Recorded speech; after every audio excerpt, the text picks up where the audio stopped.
অসংখ্য আক্ৰাছৰ একত্ৰীকৰণ আক্ৰাছৰ ৬টা গোটৰ যৌথ সংবাদমেল বহুধা বিভক্ত আক্ৰাছৰ একত্ৰীকৰণৰ নামত KSৰ ২জন ব্যক্তিৰ ছত্ৰছায়াত ৮টা গোটক অন্ধকাৰত ৰাখি অকল ২টা গোট চামিলকৰণৰ অভিযোগ সম্পূৰ্ণ ৰাজনৈতিকভাৱে KSৰ ছত্ৰছায়াত আক্ৰাছৰ ২টা গোটৰ চামিলকৰণৰ গুৰুতৰ অভিযোগ একেখন জিলাতে আক্ৰাছৰ সভাপতি সাধাৰণ সম্পাদক আৰু মুখ্য উপদেষ্টা পদ দিয়াত অসন্তুষ্টি প্ৰকাশ ইপিনে একত্ৰীকৰণ সমন্বয়ৰক্ষী কমিটিৰ অনুপস্থিতিত কেনেকৈ ২টা আক্ৰাছৰ গোট চামিলকৰণ হল তাক লৈ প্ৰশ্ন উত্থাপন ৰাইজক বিভ্ৰান্তি নহবলৈ আহ্বান উক্ত গোটকেইটাৰ একত্ৰীকৰণ প্ৰতিনিধি সভাত সভাপতি উপস্থিত নোহোৱাকৈ আক্ৰাছৰ দীপেন ৰায় আৰু অবিভক্ত গোৱালপাৰা আক্ৰাছৰ নিমাই ৰায় গোট ভংগ কৰাক লৈ প্ৰতিক্ৰিয়া প্ৰকাশ অতি কম সময়ৰ ভিতৰত উক্ত গোটকেইটাই একত্ৰীকৰণ হ'ব বুলিও সদৰি কৰে নিউজ ডেস্ক ৰিপৰ্ট ডেইলি 24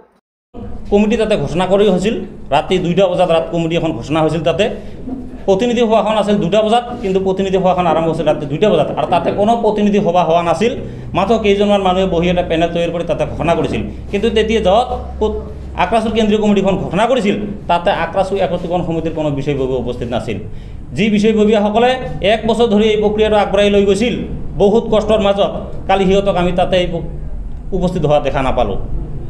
আৰু তাতে প্ৰতিনিধি সভাত এটা হৈছিল যে দীপেন ৰায় কমিটিখন বোলে ভংগ কৰিছিল মোৰ এজন যুটীয় সম্পাদক তাতে উপস্থিত আছিল থাকিব পাৰে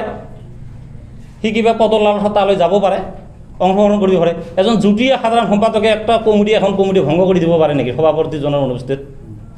আৰু সেইটো লৈ কালি যিমান তাতে হাল্লা আৰু তাতে প্ৰতিনিধি সভাত যিবিলাক বিভিন্ন গোটৰ মানুহ আছিল কিন্তু আমি যি দেখিছোঁ আমি বাকৰিবিটা অফিচত বহি থকা অৱস্থাত আমাক শাৰীৰিকভাৱে আক্ৰমণ কৰিবলৈ আগবাঢ়ি আহে বিভিন্ন ল'ৰাই নিচাত মাতাল হৈ আছিল লাষ্ট শেষত গৈ পুলিচ আহিব লগা পৰিস্থিতি এটা হৈছিল কিন্তু আমি বিচৰা নাছিলোঁ মানুহ আমাৰো আছিল আমি বিচৰা নাছিলোঁ কালি এটা এই দিনত আক্ৰাছৰ প্ৰতিষ্ঠা হোৱা দিনখনত এটা সংঘাত হওক সেইকাৰণে আমি ৰাইজলৈ অনুৰোধ কৰিছিলোঁ ল'ৰাকেইটাক অনুৰোধ কৰিছিলোঁ আপোনালোকে মদ খাব পাৰে নিচা খাব পাৰে আপোনালোকে ধৈৰ্য ধৰক